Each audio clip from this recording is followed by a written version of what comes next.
हर रोज एक नई कहानी देखने के लिए चैनल को सब्सक्राइब करें और बेल आइकन को दबाना ना भूलें। एक लंबे समय पहले एक बड़े शहर में बड़ी गंदी हालत में एक गरीब लड़की जीती थी। उसका नाम सरला था।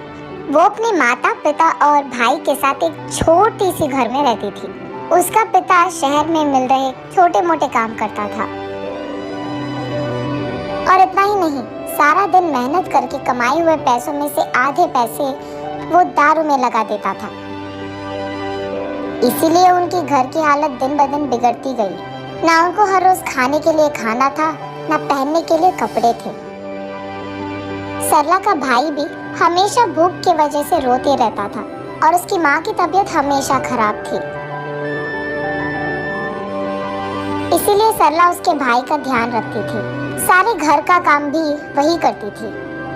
जितना था उतने में ही खाना पकाकर अपने भाई को देती थी और अपने माँ को भी खिला देती थी।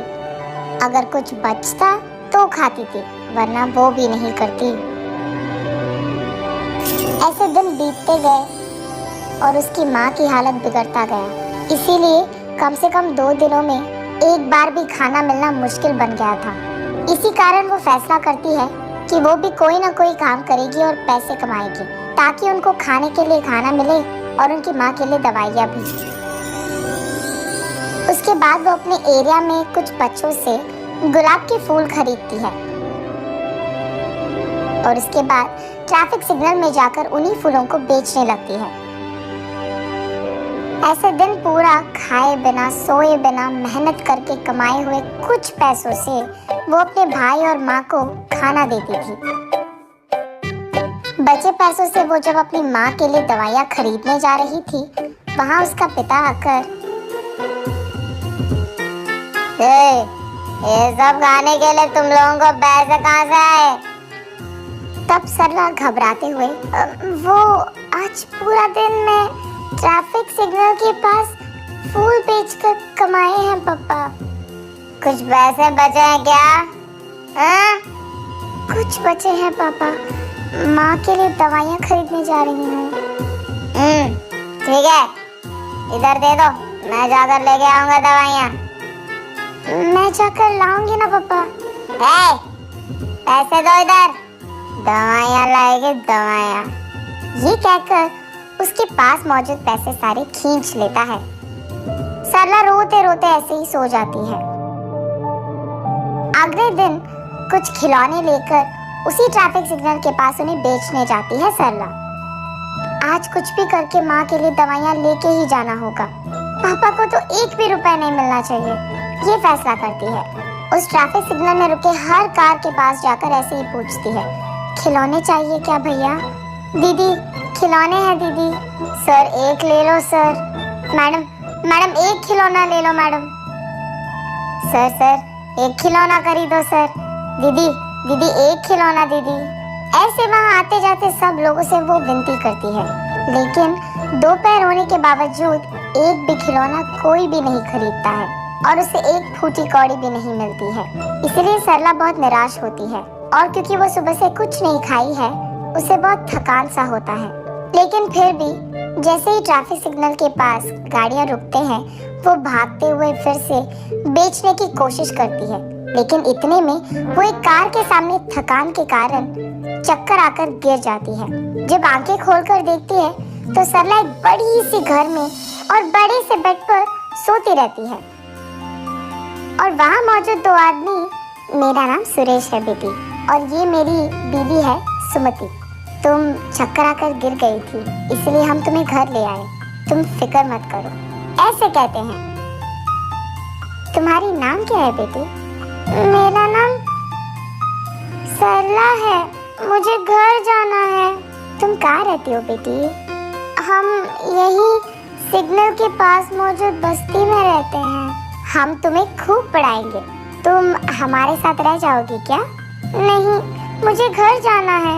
मेरा भाई छोटा है और माँ का तबीयत भी खराब है। आज मैंने एक भी खिलौना नहीं बेचा है।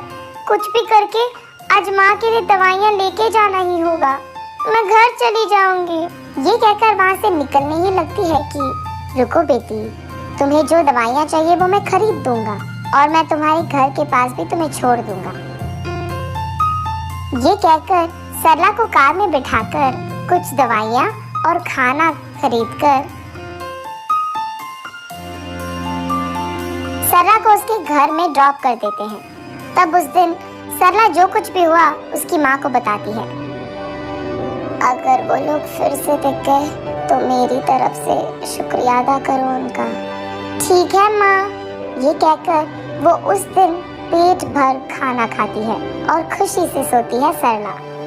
अगले दिन सुरेश और सुमति सरला के घर आकर सरला की माँ के साथ ऐसे कहते हैं, हमारी भी सरला जैसी ही एक बेटी थी, तबीयत खराब होने के कारण वो गुजर गई।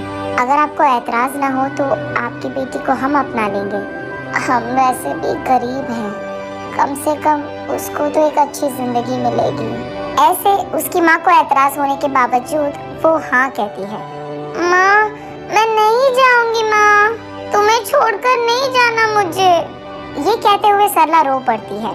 तब सरला को वो लोग समझकर ऐसे कहते हैं, तुम्हारा सारा परिवार हमारे साथ रह सकता है। हमारे तो रिश्तेदार भी नहीं है और औलाद भी नहीं है। हमारे पास बहुत सारे पैसे हैं और तुम सबका देखभाल हम कर सकते हैं।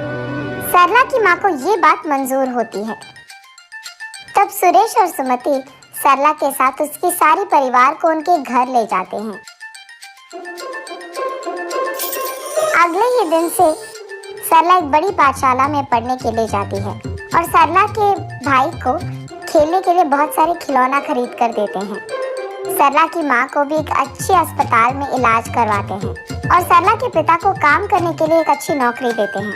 ऐसे उस गरीब लड़की सरला को सुरेश और सुमति के कारण एक अच्छा जिंदगी मिलता है और उसके साथ साथ उसके परिवार को भी।